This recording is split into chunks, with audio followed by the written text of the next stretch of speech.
ये कहानी चूड़ामणि गांव में रहने वाले एक ब्राह्मण परिवार की है, जिसमें दीन दयाल अपनी पत्नी शारदा और अपने बेटे अभिमन्यु और राघव के साथ रहता था। वो बहुत गरीब थे। उन्हें 2 वक्त का खाना भी बहुत मुश्किल से मिल पाता था।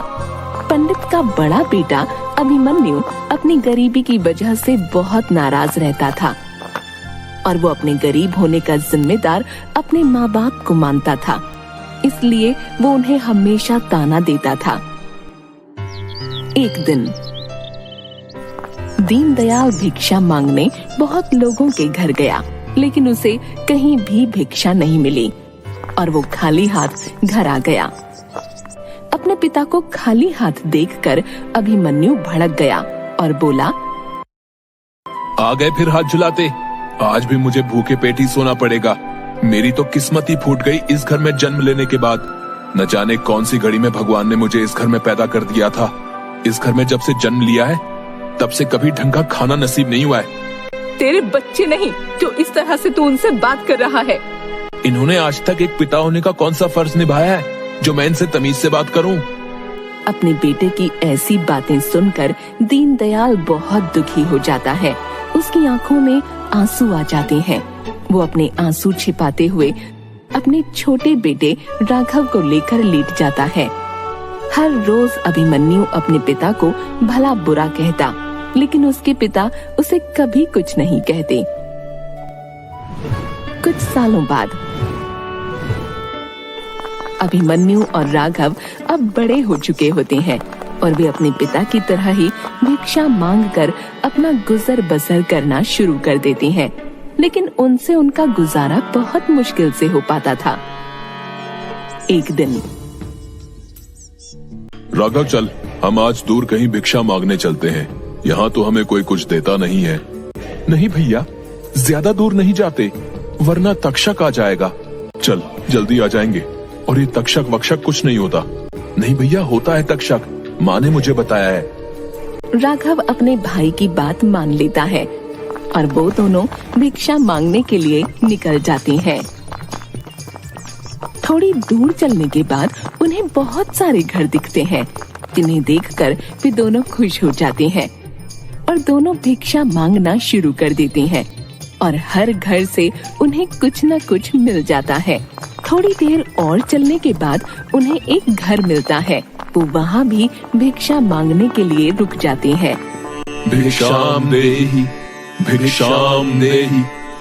तभी उनकी आवाज सुनकर एक बूढ़ी औरत घर से बाहर आती है और कहती है, अरे तुम तो एक ब्राह्मण हो, तो मैं तुम्हें ऐसे खाली हाथ नहीं भेज सकती। तुम अंदर आ जाओ, मेरे पति आते ही होंगे। अभिमन्यु और राघव दोनों घर के अंदर चले जाते हैं और घर को देखने लगते हैं। तभी उन्हें कोने में रखी तस्वीर दिखती है। तस्वीर को देखते ही राघव बोलता है, ये कौन है? ये तक्षक है। तक्षक की वजह से ही देवी देवताओं का प्रकोप बारिश बनकर चूड़ामणि गांव पर बरस रहा है। राघव तक्षक का नाम सुनते ही डर जाता है। तभी अभिमन्यु बोलता है, देवी देवताओं का प्रकोप कैसे? और ये तक्षक कौन है? तक्षक मोगी देवी की पहली संतान थी। तक्षक बहुत लालची था। उसने देवी के सारे सोने को हड़प लिया था और जैसे ही तक्षक अनाज को हड़पने वाला था, सारे देवी देवताओं ने उस पर हमला कर दिया और अपनी संतान को देवी ने बचाने के लिए शर्त रखी। और वो शर्त थी कि कोई भी तक्षक की पूजा नहीं करेगा और सब तक्षक को भूल जाएंगे। क्या उसके बाद सब तक्षक को भूल गए? नहीं, कुछ सालों बाद ही चूड़ामणि गांव के लोगों ने तक्षक का मंदिर बनाया और उसकी पूजा की, जिसकी वजह से सभी देवी देवता क्रोधित हो गए।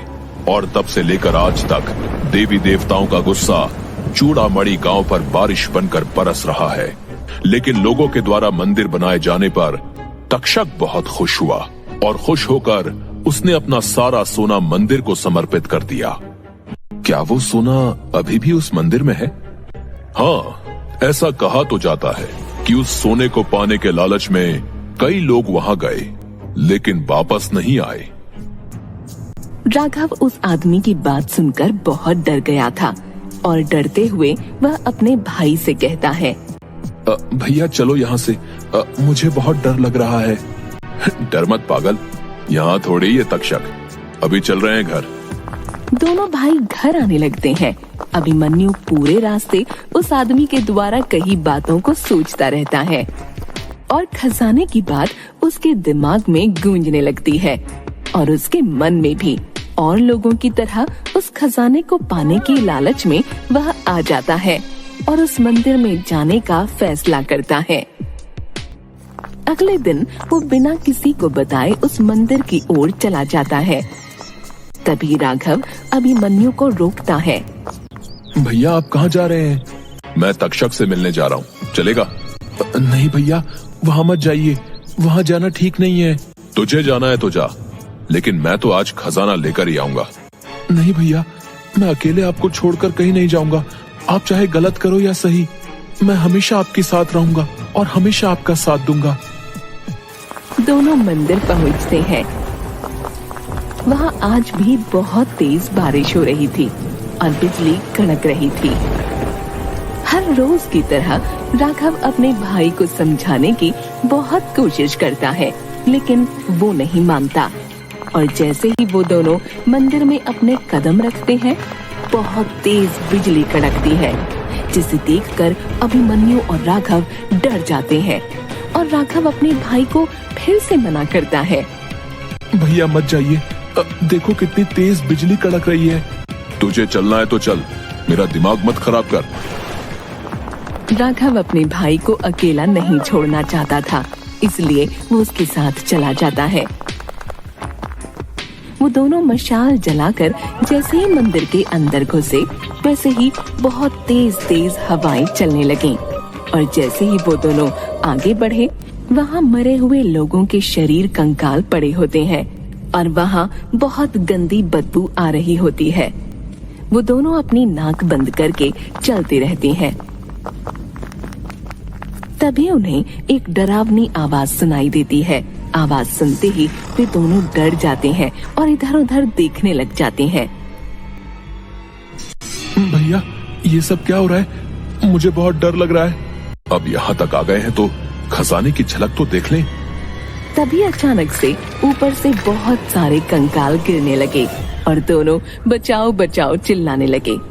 तभी वहाँ अचानक एक भेड़िए की शक्ल वाला इंसान आ गया और वो बहुत भयानक आवाज निकालता है।